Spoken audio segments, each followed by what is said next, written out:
Bien, esto para decir que esta primera etapa de la historia nuestra es presente, porque nuestros indígenas están viviendo todavía ese mundo de miles de años. Todos nuestros olmecas, pero transformados en Veracruz, o zapotecas en Oaxaca, y qué decir los que todavía hablan náhuatl y demás, es gente que tiene una visión del mundo que viene del Asia y que no tiene nada que ver con lo que queremos enseñarles. Y a su vez tiene un estilo de vida muy distinto. Y voy a después hablar mucho cuando toque el tema de la afirmación de la vida que debe hacer en la ética el político ante el ecocidio. Llamamos hoy ecocidio la muerte, el suicidio, el ecocidio, de la vida en la tierra. Y entonces estamos matando la vida, con la cual nos estamos suicidando los seres humanos. Y cuando más rápido más tenemos más autos, y cuando más ricos somos, más enemigos de la humanidad vamos siendo. Mientras que ellos parecía que no agregan nada a lo existente. Lo que ellos agregan es poder vivir felices sin entrar a la vorágine de un desarrollo suicida en el que estamos. Entonces hay que tener mucho cuidado cuando tener proyectos desarrollistas que destruyan la naturaleza. No es una cuestión ecológica, es que Yucatán, la zona de Tehuantepec, el Amazonas, son pulmones únicos de la humanidad. Me decía el otro día alguien, 5 kilómetros de ciertas regiones de la selva tropical de Yucatán, 5 kilómetros, tienen más riqueza de fauna y animal y vegetal que toda Alemania. 3 kilómetros tienen más riqueza, tienen más insectos, más pájaros, más grupos vegetales. Es una riqueza gigantesca. Y ya hablaremos, pero no es que haya un sujeto ante un objeto, y ese objeto es la naturaleza. Eso es falso, eso es moderno. Y cuando yo use la palabra moderno, usted debe interpretar que estoy insultando a alguien. Para mí lo moderno es decadente. La naturaleza no es objeto, es donde yo estoy.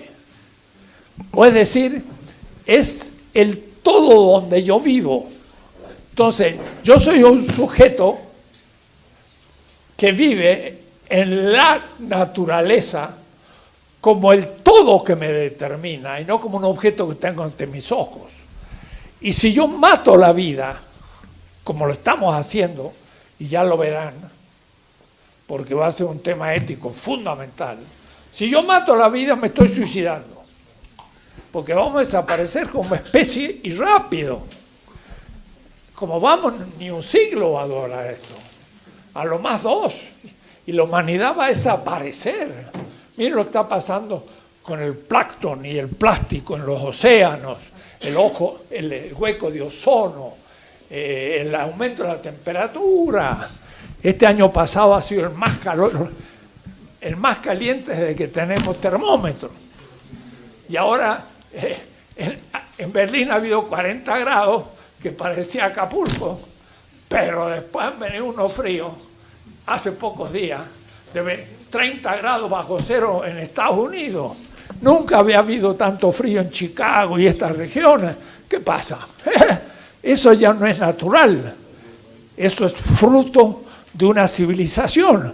Los indígenas, los pueblos originarios, pueden decirnos cómo superar las limitaciones de la modernidad. Su vida es muy distinta. Entonces, nosotros decimos, este año ha sido un buen año, hemos aumentado 3%, ¿qué? Producción de autos. ¿Hemos mejorado? Ha sido un año nefasto.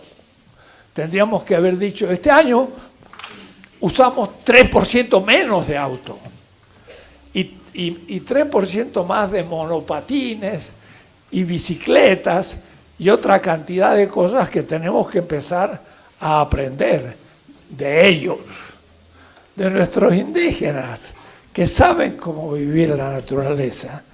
Entonces, hay que no ponerlos en una vitrina del museo, sino decir, los pueblos indígenas vienen miles de años antes de la modernidad, están atravesando los 500 años del desarrollo de la humanidad, que empezó en la modernidad con el descubrimiento de América, vamos a ver después, en la próxima, y sobreviven, y esperamos que sobrevivan, para enseñarnos cómo superar la civilización que estamos creando, porque con la que tenemos vamos mal.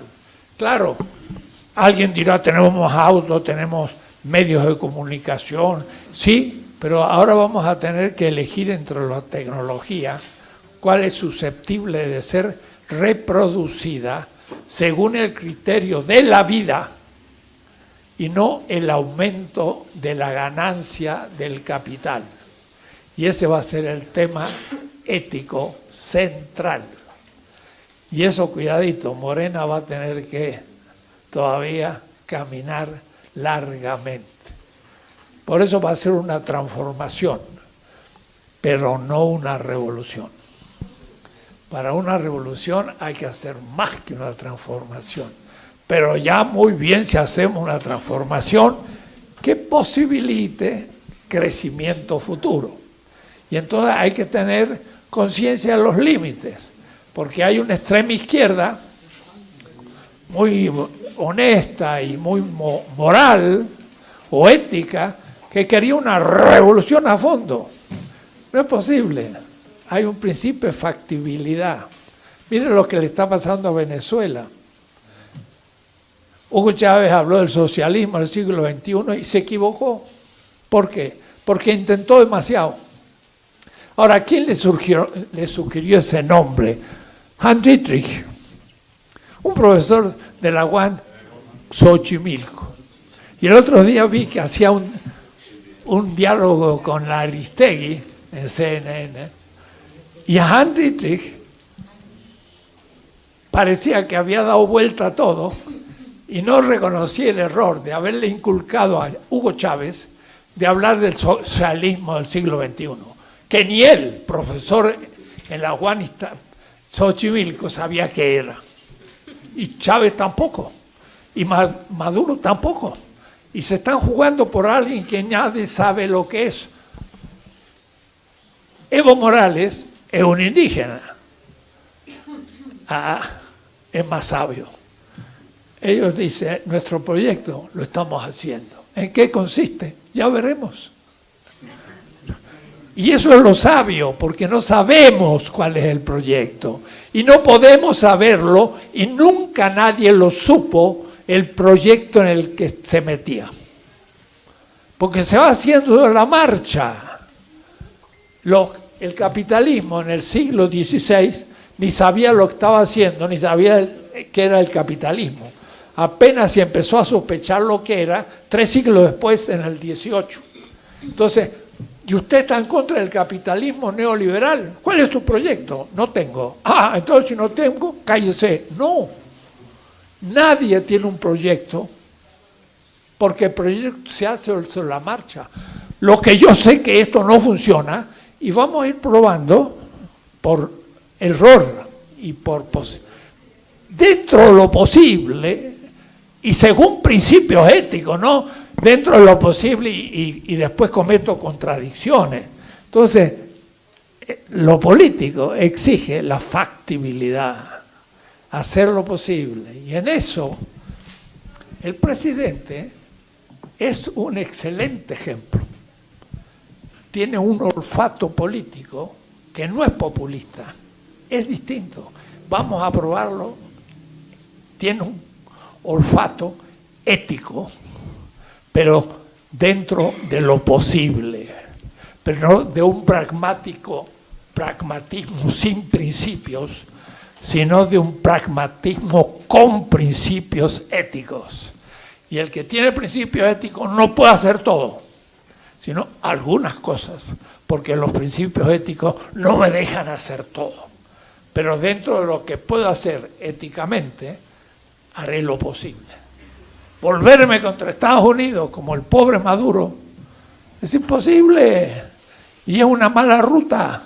Habría que ver cómo cambiar el temporal, tendiendo puentes, sabiendo que uno es débil, y como dicen los chinos, Mao Zedong. Mao dice en el Tratado de la Estrategia, el Japón es fuerte, la China es débil, no está desarrollada, pero el Japón es chiquito y la China es enorme. Conclusión, vamos a hacer una guerra prolongada. ¿Qué significa? Miren el japonés y yo hago como que me defiendo y huyo. Mira estos chinos que son los cobardes. Y huye, la gran marcha. Murió 80% de su ejército. Era una manga, un grupo de cobardes. Huían del fuerte. Pero el fuerte era chiquito y se fue debilitando. Y luego el débil, que era enorme, llegó a un punto que lo terminó al Japón. Eso es estrategia. Entonces dice, China es grande, pero débil. Si yo creo que soy igual que Estados Unidos, soy un imbécil. Mejor decir, yo soy débil, pero voy a ver qué hago para defenderme, no haciéndome el valiente. Que vengan aquí y lo vamos a pulverizar. Eso dijo Hussein, y al fin quedó en un pozo ahí, escondido, y lo mataron. ¿Qué pasó? Fue derrotado. ¿Por qué? Por pretencioso. Y por ahí Maduro habla de más. Estoy con él, pero habla de más. Él tendría que decir, Venezuela es débil, pero nos defenderemos heroicamente. Y Estados Unidos es grande, pero es injusto. Entonces, ya es distinto, pero no decir, estamos bien preparados, que vengan y van a ver lo que les va a pasar. Van a venir, los hace polvo, claro. Si tienen el ejército más grande de la tierra. La factibilidad. La cuarta transformación debe ser factible, pero críticamente. Y por eso que la extrema izquierda dice, eso no es revolución, es una reforma, no sirve para nada. No quiero nombrar ni a los periodistas ni a los políticos que dicen eso. Está descerebrado, es un loco, está haciendo estupideces y todo. Y sin embargo es presidente de México. ¿Tú eres presidente? No. Y podría hacerlo tampoco, porque te propones tal tipo de transformación que es imposible, pero no te voy a condenar. Voy a decir, eres bueno para el largo plazo. Dentro de 50 años podrás hacer lo que sueñas gracias al realismo del que ahora te hace posible lo que ahora tú harías un embarre total porque eres extrema izquierda. Entonces a veces la extrema izquierda se toca con la derecha, porque la derecha dice no hay que cambiar nada y la extrema izquierda hay que cambiar todo. Pero las dos cosas son malas. Hay que cambiar lo posible con principios, no lo posible sin principio en mi ventaja pecuniaria. Y entonces eso es el practicismo bajo. Otra cosa es la factibilidad crítica. Vamos a ver eso en la historia y en la ética, porque es muy fácil caer en la extrema izquierda o en la extrema derecha. Y uno va, sí, como el equilibrista, caminando sobre el hilo que está en el medio, mirando el abismo, que significa dejar esa línea de la posibilidad. Eso ya es ética y no es historia. Pero los grandes en la historia son los que hicieron lo posible. Y por eso son grandes. Los que quisieron hacer lo imposible, cuidado.